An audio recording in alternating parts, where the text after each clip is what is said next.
Dakle, dragi moji, istorija za poštovanje. Baš kao za poštovanje, baš kao što je za poštovanje Ivanova igra.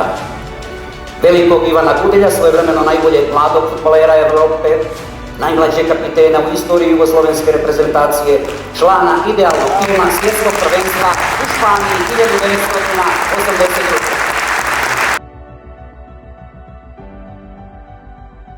Ivanova igra počela je davno, igra divnog čovjeka i prijatelja nastavljena danas u Ulcinju, ovo je drugo poluvrijeme.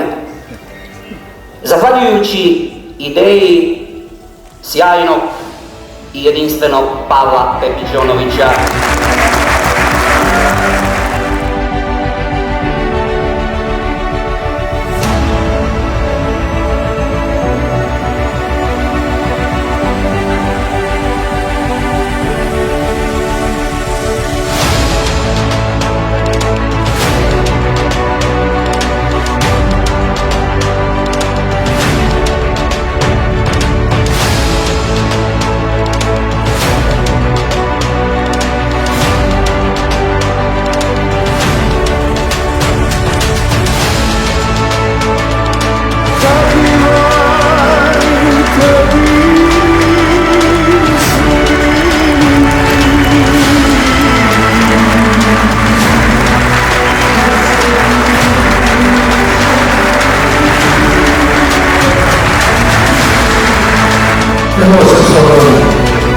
Eto, to je poruka iz ovog predivnog grada, poruka svima da samo postoji u svijetu, da moramo tražiti, to je samo ljubav.